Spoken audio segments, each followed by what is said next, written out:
Hey, Nicole Roberts Jones here, and welcome to this episode of the MeaningFULL Work Podcast, a time I connect with you to really give you insight on how to align your purpose, your gift, your career with your faith. And I'm excited about today's guest because if this wasn't a poster child to talk about this, I don't know who is. So let me introduce her to you. Her name is Dru Ealons. Now listen, Dru is a mission-driven leader passionate about faith, service, and strategic impact.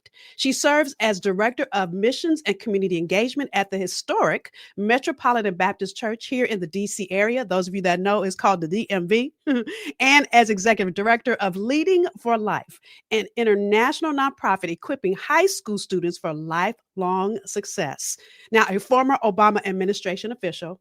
I said it. I'm going to say it one more time for the people in the back that didn't hear me. A former Obama administration official, Dru is also, see, I'm getting excited and tongue tie my own self. Dru is also a sought after speaker and consultant known for helping others build meaningful relationships that lead to lasting change. Now, if that wasn't enough, she's a proud Silver Life member of the Alpha Kappa Alpha Sorority Incorporated. You know, I said the because I'm one too. And she lives here in the DC area with her husband, Corey, and their son, Maxwell. So help me welcome Dru. Hey, girl. Hey, how are you? I'm good. I'm always excited to be around you and get to talk to you. So I'm trying to contain my excitement, messing up your bio, getting excited, you know? That's okay. It's all love here. So let's just dig right in and tell us about how you really utilize the intersection of your unique strengths, your giftedness, and really doing the community engagement let me say it like this. You have a passion for service. So how did you find the way to intersect all those things in the work that you do? Absolutely. So I think the first thing I had to really be prayerful about is, Lord, what is my purpose and what is my gift? So once I understood my gift is being a helper. My purpose is to connect everyone from either their faith or their purpose to work that will be able to, first and foremost, expand his kingdom, right? But also being able to meet the goals and needs of others, right? That is what service is all about. And so when I think about my ability to help, I also look at the word connect. I love connecting the dots. I love understanding how do I make something a holistic approach to being able to meet the needs of others. If it's not others, it might be meeting the need of the moment, of the time. And so it's interesting enough when this opportunity at Metropolitan came about. Originally, I was like, do I want? I mean, I'm not a minister, right? I'm not an ordained preacher, right? I guess we are all called to minister, but I am not an ordained preacher. So I was like, I don't know about that, because the lovely woman who held this place, ordained, reverend, doctor, lawyer, all those things. I was like, I don't know if that's me. But honestly, if I'm honest with myself, in my spirit, it kind of leapt at the opportunity. It was like, girl, do it. And I was like, is that me? Is it me, or is it God calling me to do that? And so I recognize that we all have to be in a space where we are open and ready to receive whatever the next is for you, right? I think about at the beginning of the year, the women's ministry here, we said, come up with a word. And my word was manifest, or still is manifest. And I wanted to be able to use that word because I knew God was calling me to do greater works and greater things. And what a great opportunity it is right now to serve in community engagement and missions in this moment. As they all say, as we always say, for such a time as this, for our church to reach out and really help those who need to hear and feel and see God active in their lives. So good. So let's go back to the when you felt your belly leap, because that made me think of Elizabeth and Mary. And sometimes people feel a belly leap, and here's my question. Some people feel the belly leap and it is fear.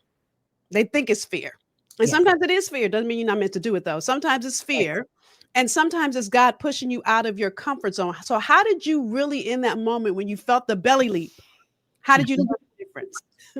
Well, I often, even if it was fear, I just want to be clear, even if it had been fear for me, um, I have learned that that is when God is able to do his greatest work through me. So I wasn't worried about fear. I think if I'm honest, I wanted to make sure it wasn't vanity. Mm.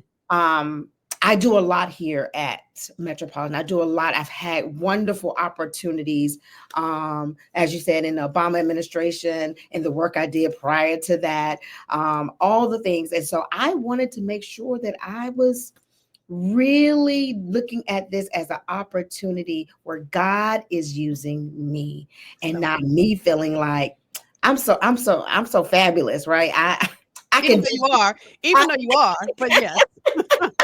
but you really do have to really do that. And so the way that I knew that there was a difference, not only did I feel the leap that evening and the next several days, ideas, and not just the ideas, but the frameworks just started, like I think it was a Rain Man, was that the movie where you start seeing everything? I mean, Mhm. it was crystal clear Mm. how God can use me in this moment to help our pastor and our church meet its vision of innovation.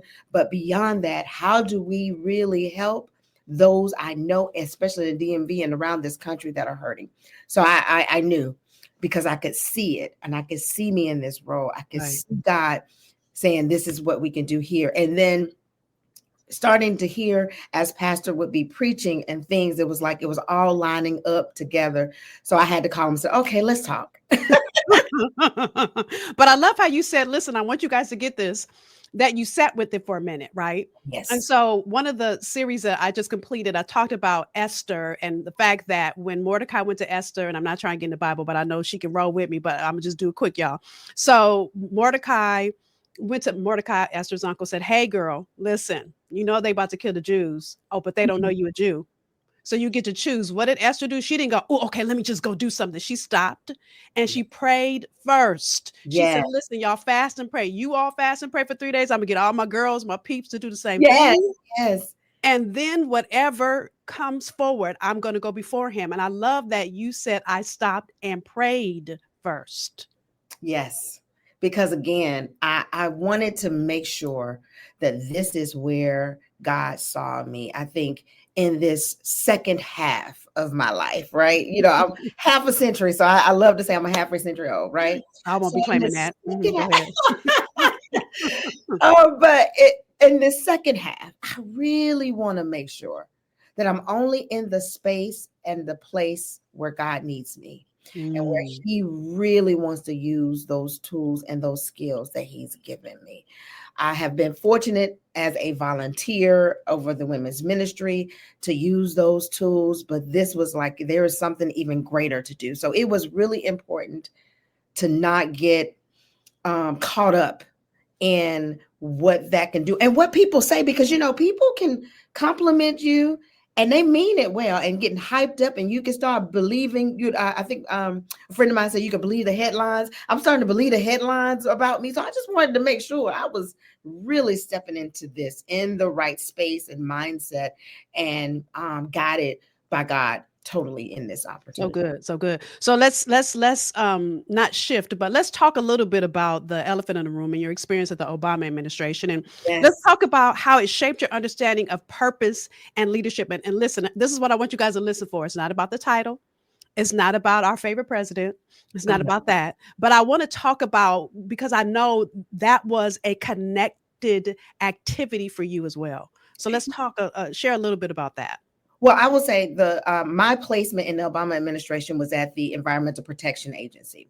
And while, I might have recycled a little bit before that time, I didn't really understand the holistic approach of how the EPA truly impacts our everyday lives.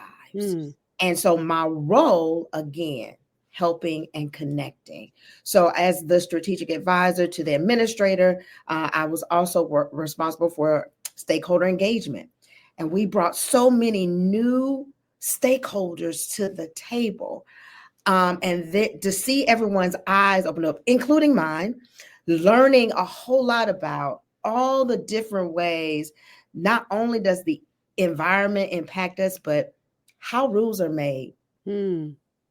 And how important it is to be an advocate and to be able to go in and make a comment on rules and how that is shaping the policies that we see. I learned so much about when growing up. I grew up in Birmingham, Alabama. There was a community that we used to call Sandy Bottom. And I didn't understand why, but it was because of the soot that used to come up from the steel mills and the paper mill, and it would all fall into the community. And most of those people who lived in the community looked like us. Hmm. But we are people who always make lemonade out of lemons. Right. So we said, oh, we live in Sandy Bottom to make it seem, because I used to be, there's no beach. Like, that's what I used to say. There's no beach. How is it Sandy Bottom? But now to understand, and I didn't learn that history until I got to EPA. That's deep.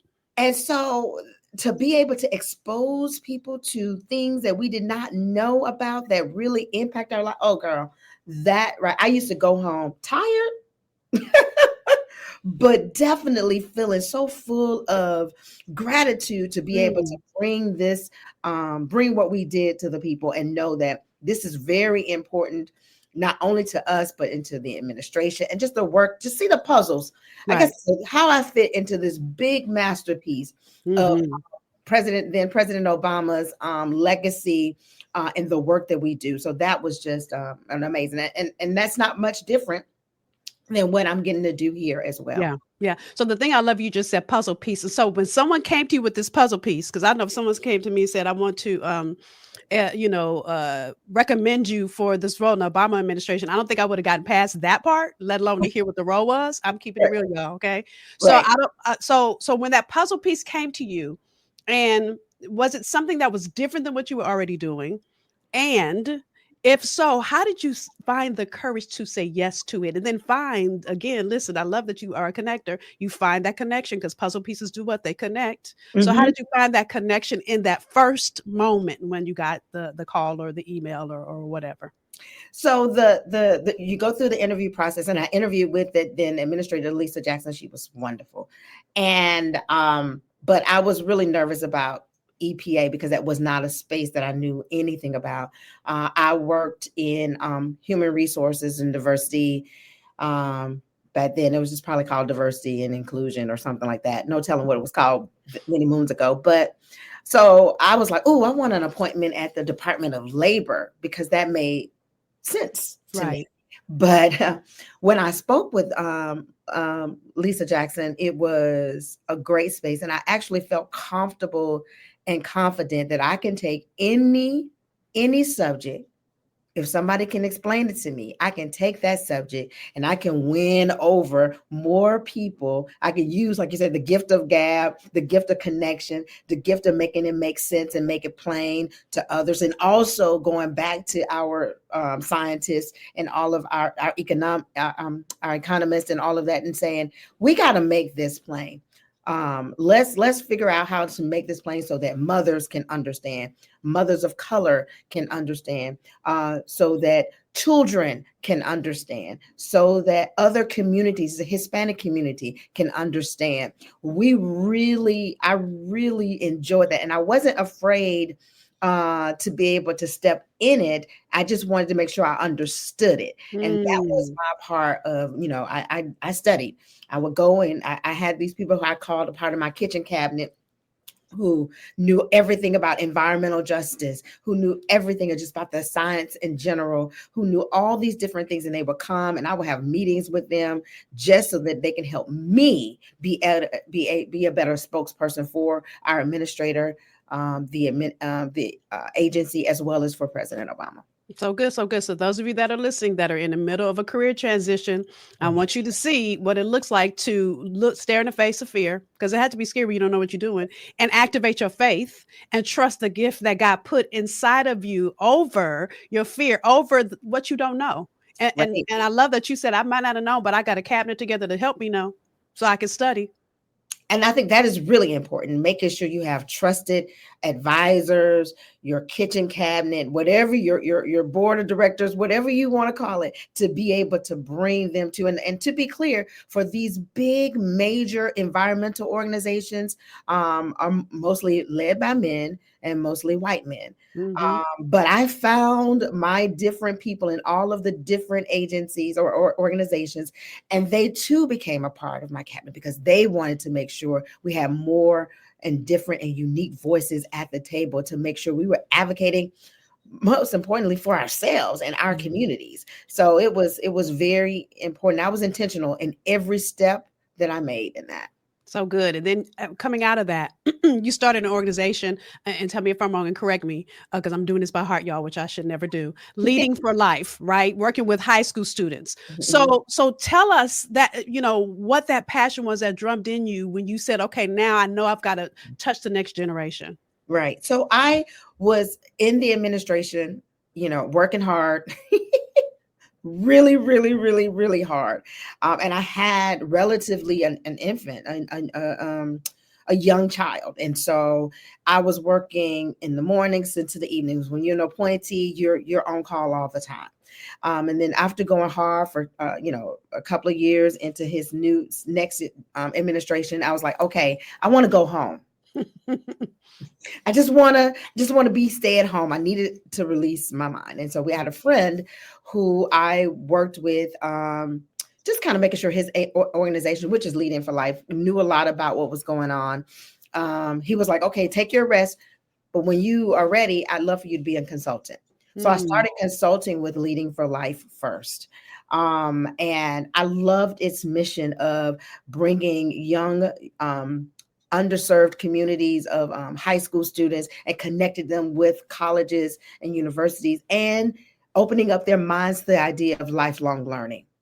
And so when I don't think he gave me a year, but I did take a year, came back, he was like, come. I consulted for several years with him. And then he asked me to come on to be the executive director. And it's always been for me mission driven. Even when I came right out of school and worked in human resources, that was still mission driven when I look back on it. But this gave me an opportunity to impact the lives of young people so that they can go out and just become the best version of who God has called them to be. So that's why I just was like, yeah, of course I'll do this. Of course I've got time to do this. Especially coming out of where you were coming from. So right. And everything you've worked in, from being a consultant to being an advisor to, working around community impact, where do you see or what advice would you give to someone that's really looking to align their passion with their work that they do? Ooh. So that's it can be difficult because sometimes, we're coming out of school or we're coming out of another situation and we're just trying to make sure we can pay our bills. Right. And I have to be, especially in this time that we're in, people are trying to make sure they can pay their bills. And I think the most important thing is, as what we said at the top, is being very, very prayerful, because you can always find opportunities to really live out your passion, even in a corporation.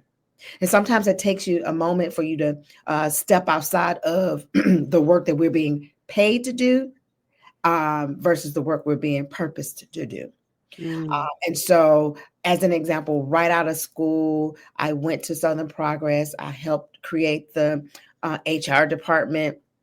And while that was great and that was fun, I sought out the opportunity to lead their charitable contributions and charitable giving. I ended up being able to chair charitable giving. That was not necessarily my role, but to be able to fund organizations who weren't always getting the funds and the opportunity, I sought that out. And because it was purpose driven, because I was able to connect them. And let me be clear, it was not only just charitable organizations. I also got a chance to introduce organizations like the National Association of Black Journalists, the National Association of Hispanic Journalists, to a magazine and book publishing company who desperately needed more Black and brown and other voices in their magazines. And so while those things weren't necessarily designed for me in the job description that was given. I sought out purpose work there so that I can feel fulfilled. I Mm, can do those other things with my eyes closed, but this gave me so much purpose and energy. And honestly, I was a bit sad to leave. I mean, but I did not know where God was going to take me. But it was like I got married, had to move to DC, and I was like, but I love my work, right? But hey, getting that opportunity is what really set me apart. But the connections that I make, I still have even today. So good, so good. And the common denominator with you is even though you may have taken a job that may not have felt connected at all to your passion, you found the place that Mhm. was the place you could swim in, even in a role that may have felt like it was in no way connected to who you thought you should be. Right. And so I honestly believe God guided me there because again, those connections that I made in that role back in 1998, I still have those relationships even today. Mm. And they all have helped me throughout my journey, even on today. So no matter where I've been, those connections started there at Southern Progress and every opportunity I've had since then. So good, so good. And as I'm listening to you, what's coming in my mind is Romans, it's either 8:28 or 8:29. Listen, y'all, I know the Bible, and sometimes I don't always say the right Bible verse, but it's around there that says all things work Yes. together. Not a few things, not a couple of things, not maybe a minuscule number of things. No, it says all things. And when you look at it, and as I listen to your journey, because I didn't know all the story, but now I'm looking at all the puzzle pieces that have made Dru who you are today, and how every connection has been a stepping stone, Mhm. so that you're growing more and more in who you be and your ability to serve God on Yes. a whole new level.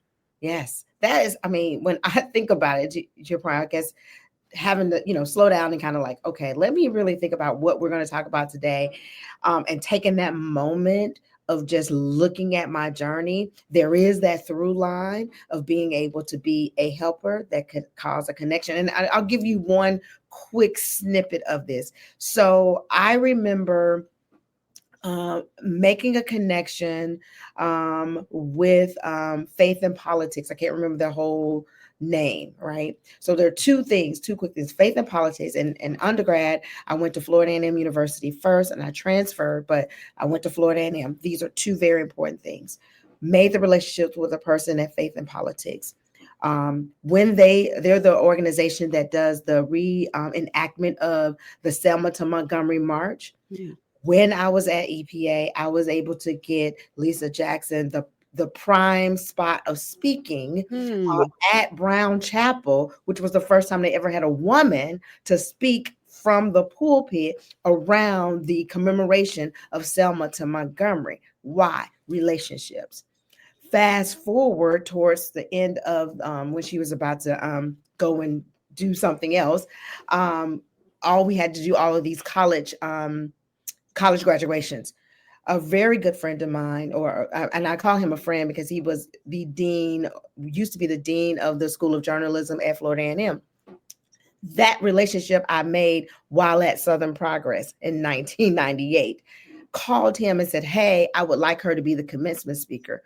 Not only was she able to be the commencement speaker, but she was also received her first honorary doctorate degree. Mm. Relationships. And that's one thing that she will always remember. So if I wanted to call her up, I don't have to talk to her, but Right. it's the relationship and the connection. So that through line of making sure that you are good to people along the way, because that's also a way that you're able to connect. But then also saying, God, just use me, just being open to being Yeah. used. And I feel like when he does that, that is when Romans 8:28 really comes to light. That's so good, and you're making me think of something that happened to me. So, when I used to work in entertainment, you know this, in the entertainment Mhm. industry, and the last job I had, I was doing it while I was getting while I was in my graduate program from social work, and so I worked at a comedy club. I was a manager. One of the comedians, he's still a good friend to this day. Mhm. Had a comedy club, and so he asked me to manage it. Sure, I need the money because I'm in grad school, right? So to Right. make a long story short, every week comedians would come up, and that's what they called it, come up to try to go up, and so they Right. kind of wait around to wait their turn. they'd submit a packet that I could look through. And some people I would say, hey, I will call them and say, hey, you're going to go up this week. But some people will wait around, try to wait for their turn. Well, there was this one woman, Dru, every week she would submit her packet and I never chose her. And if I'm real, I never chose her because she wasn't funny. So one Monday she asked me, she said, Nicole, every Monday, and this had been like probably 6 months, she showed up every single Monday and she saw comedian after comedian pass her. So she came up to me and said, Nicole, how come you don't choose me? And I said to her, do you want the real answer or do you want me to give you the feel good answer? And she said, I want the real answer. So because I always try to honor people's spirit first, I said, so your packet is the most well put together packet every week, girl. You are so professional. And then I said, but you're just not funny. I said, what I would recommend is that you help the rest of these comedians put their packages together. We laughed about it, never saw that woman again. Now, cut to, I don't work in entertainment anymore. I now am running my own nonprofit, and I had the opportunity to go meet with the speaker of the state of California because I had done some other work with him and he wanted to hear about my program and see how he could help me move my program forward. I walk into the office that day. The receptionist says, oh, let me walk you back to his assistant's office. I walk in his assistant's office and his assistant is finishing up a meeting with a woman. So she greets me and she says, let me walk her out. She comes back and she says, Nicole, do you remember that woman? And I said, no. Now, mind you, this is maybe 5-6 years later. She said, that was my sister and she wanted to be a comedian. Oh, wow. And she said, and you were so wonderful to her. You told her what we have been trying to tell her for years, but you did it in such a wonderful way. She said, you don't need to meet the speaker. Tell me how much money you need to raise for your nonprofit. She wrote me a check in that moment. Wow. Wow. So you never know whose life you're touching.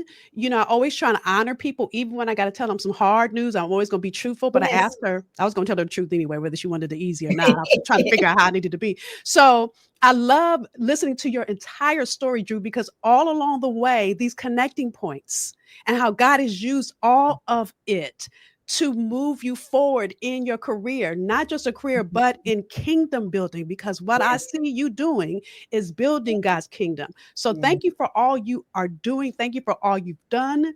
And as we wrap this conversation, which has been so good, is there anything you want to say in closing? I think that the one thing I want to say is what I said a few moments ago, is to remain open, remain prayerful. And there used to be a song I used to sing in the children's or the youth choir. And it says, Lord, use me. I want to be used. Use me in thy service. You may not know what it's going to look like. You may not understand why you're in a position that you're in, but always ask God, how can I be used in this moment? That will give you peace. That will give you joy, and that will give you a heart full of gratitude, something that no one else or no thing can take away. Ooh, so good. So good. Thank you, Dru. You've given us so much to think about, and I'm trying not to look. I can go to the ugly cry because you've taken me to a whole place with that song right there. So I know. I appreciate you, girl. So with that, y'all, another episode, so much great insight. I couldn't even write fast enough. Y'all, you know I take notes. My pen is here. I do take notes. So here's what I'm going to ask you to do, which I ask you at the end of every episode. Number one, share your takeaways in the comments. Whether you do it on my Instagram page, whether you do it here in YouTube, wherever you are watching this episode, I want to hear from you. Why? Because here's the thing you've got to know. Everyone's going to get the insight in different ways. When you share and people read your comments, they're seeing things that they would have never thought of that happened in this interview. So one, I want you to share. And then I'm two, going to ask you to read the comments so you see what other people are getting. The third thing is I'm going to ask you to share this episode with your network. Again, I say this every episode, y'all. And I say this, I'm not trying to grow my following. I mean, growing my following is great. But what I'm trying to do is grow the reach for the people that need this insight. I wonder if you realize that God created you to have meaningful work, and that meaningful work then dictates you having your part and building the kingdom here. That is why I ask you to share so we can grow and serve God in a mightier way. And we do that when more people get this insight. So with that said, it's always my honor and privilege to be here with you to bring other phenomenal guests that pour into you. I look forward to reading your comments, and I'll see you next time for another episode of the Meaningful Work Podcast. Bye, y'all.